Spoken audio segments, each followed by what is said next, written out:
Welcome to the Collegiate Summer Baseball Network. And this is the Collegiate Summer Baseball Week in Review. Hello, baseball fans. I'm Ken O'Neill. And I'm Brandon Ross. And Brandon, things have settled into the top of the CSBR RPI rankings, but there's still a lot of movement once you get past the Cape Cod teams. That's right, Ken. We have 6 Cape Cod teams sitting at the top of the list and 9 throughout the top 25. No surprise to see that level of play in the Cape Cod League. Of the 1,200 players on MLB 40-man rosters, about 1 in 4 of them played on the Cape. And those numbers are just still getting better over time. 10 years ago, it was only 1 in 6. This week, the Chatham Anglers have overtaken first place from the YD Red Sox. A very tight bunch there between 1 and 5, all sitting at 3.99 and above.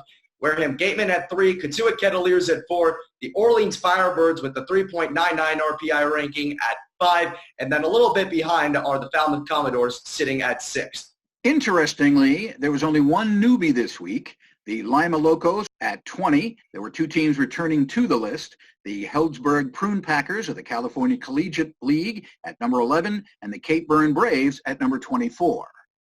We got a few teams going up the list and a few going in the wrong direction. It's amazing how close things get as you move down the list. The competition is fierce and steep. A big jump for the Kettleers. They're up 6 spots out in the Cape League. The Macon Bacon also making a big jump out in the Coastal Plains. They move up 4 spots. Moving up 3 respectively, the Anchorage Bucks in the Alaska League, the Harwich Mariners out in the Cape, and then the Martha's Vineyard Sharks in their first season in the NECBL. And going back down to the little bit of a smaller boost, 2 spots up for the Matsu Miners, Santa Barbara Foresters, and Upper Valley Nighthawks, and 1 spot each for the Chatham A's, now in first place, and the Winter Park Diamond Dogs in the Florida Collegiate Summer League. Not surprisingly, the Cape is dominating the RPI. It's worth mentioning that there are a lot of teams just outside the top 25, only a few wins behind. Remember, the RPI method of ranking places greater value on winning in more competitive leagues than it does for weaker leagues. In other words, winning a very high percentage of games in a less competitive league will not make the top 25. Ken, there is some great baseball being played out there. There are 11 players batting over 400 in the CSBR top 10 leagues after the halfway point of this season. All the way up at the top, what a season for Kobe Kato, the University of Arizona product in the Cal Ripken League, hitting .462 for the Bethesda Big Train. Not far behind him, though, out in the PGCBL, Jake Monday out of Radford University, hitting .456 for the Amsterdam Mohawks. A lot of other players jumped up in that 400 to 440 range.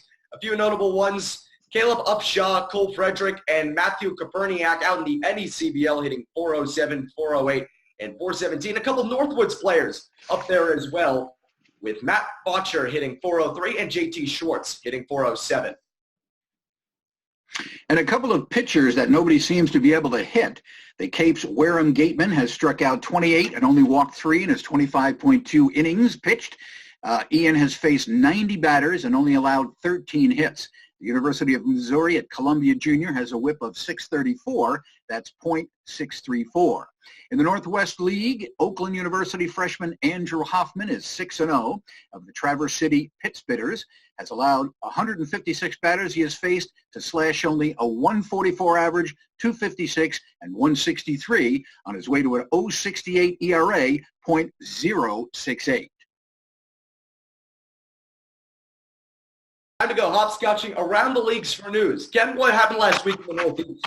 On the Cape, the battles rage. The Chatham Anglers and the YD Red Sox are locked in not only a battle for first place in the East, but also the top spot in the CSBR RPI rankings.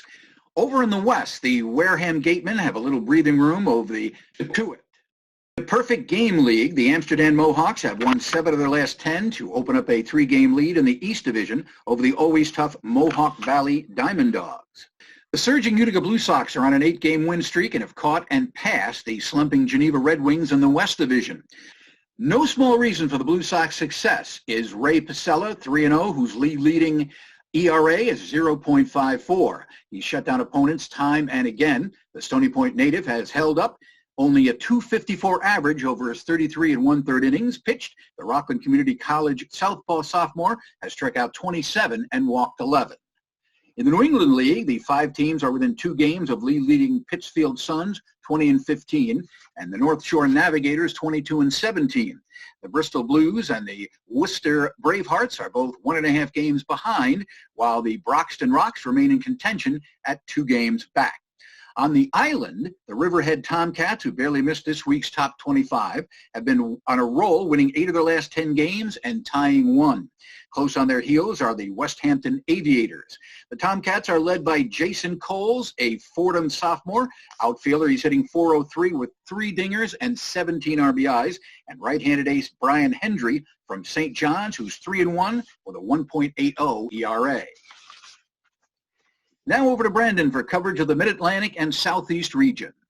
And in the Cal Ripken League, the Bethesda Big Train is leaving the rest of the league behind with an 8-game edge in the league standings. Leading the Big Train is University of Arizona sophomore Kobe Cato. The Wildcat catcher owns an outstanding .462 batting average. That's on top of our list of batters hitting above .400 in the summer college leagues.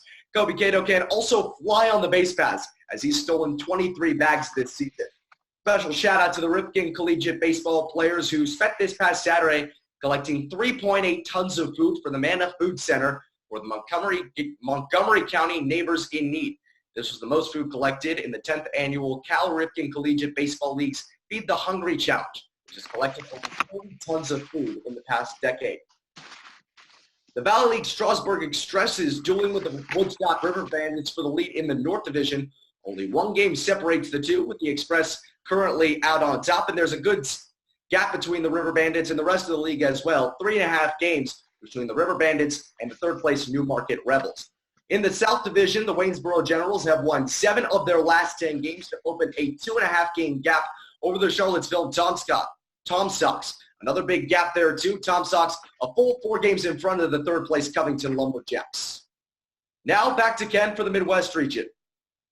Summer Collegiate League's Lima Locos debuted on top 25 at number 20. The Locos currently hold a 4.5 game lead over the Muskegon Clippers. Big right-hander Jared Ryan from Kennesaw State has thrown 28 innings, mostly in relief for the Locos, striking out 45 and while issuing only 10 passes. His 1.22 ERA and .98 WHIP are near the top of the league. In the largest league in North America, the Traverse City Pit Spitters, the Madison Mallards, the Waterloo Bucks, and the Wilmar Stingers are all won their first half of their respective Northwoods League divisions and qualify for the playoffs. The Pit Spitters, Green Bay Booyah, the Eau Claire Express, and St. Cloud Rocks lead in the second half.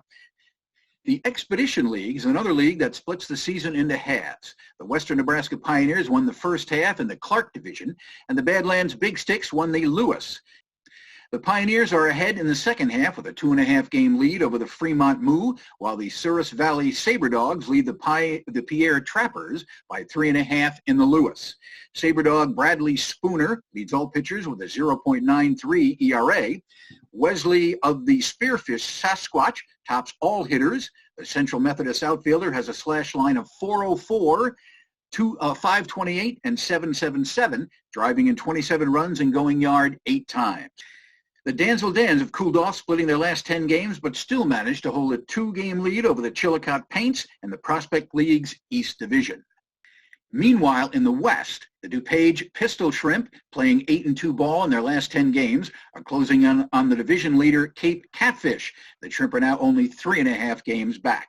And here's Brandon to wrap up the coverage with the Pacific West.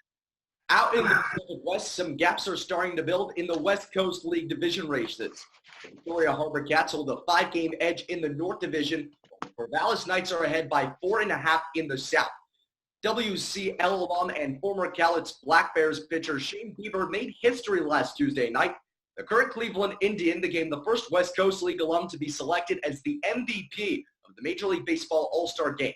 And Bieber did it at his own ballpark of Progressive Fields. Cal State Fullerton sophomore right-handed pitcher Joe McGreasy has pitched brilliantly for the Yakima Valley Pippins. He struck out 53 batters in just 28 2/3 innings. That's an average of 1.8 Ks per inning. McGreasy has allowed only 11 hits and 9 walks for a whip of .709 throughout the season. California Collegiate League action finds the Santa Barbara Foresters with a 5.5 game lead in the CCL team division, while the Healdsburg Broombackers hold a 5-game edge in the affiliate division. Scouting report takes us to Springfield, Illinois, home of the Prospect League Sliders. SIU freshman from Leawood, Kansas, Brendan Ryan, was hitting over 400 until a few days ago. Brendan has 7 doubles, a triple, and 3 home runs in this highly rated league. Here's an interview with a hard-hitting infielder. Name and school? Brendan Ryan, Johnson County Community College. How's it feel to be the last 400 hitter in the Prospect League? It's honestly really great to be the last one, knowing there's all these great players in the league and a lot of guys from all over. It really shows all the hard work I put in, and really grateful. What's your daily approach to kind of keep the average up there?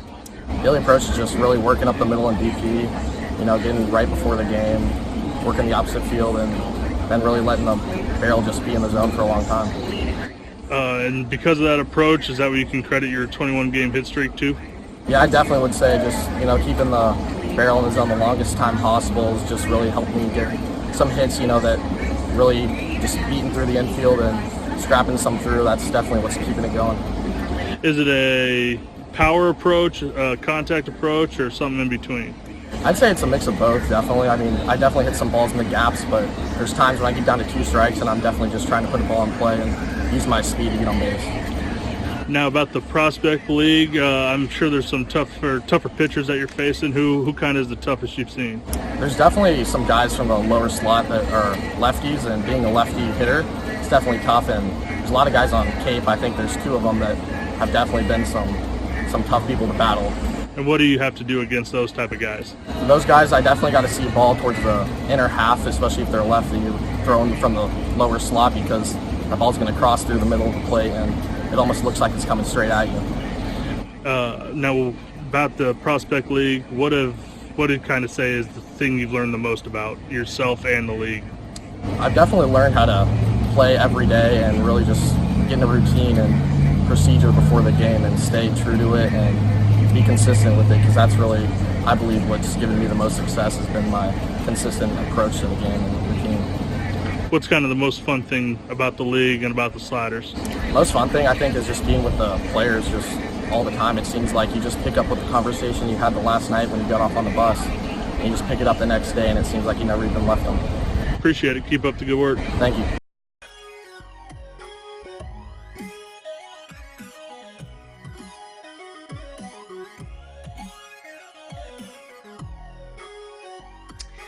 We're always interested in what you're thinking. So we asked, and you answered. Here are the results of this week's poll.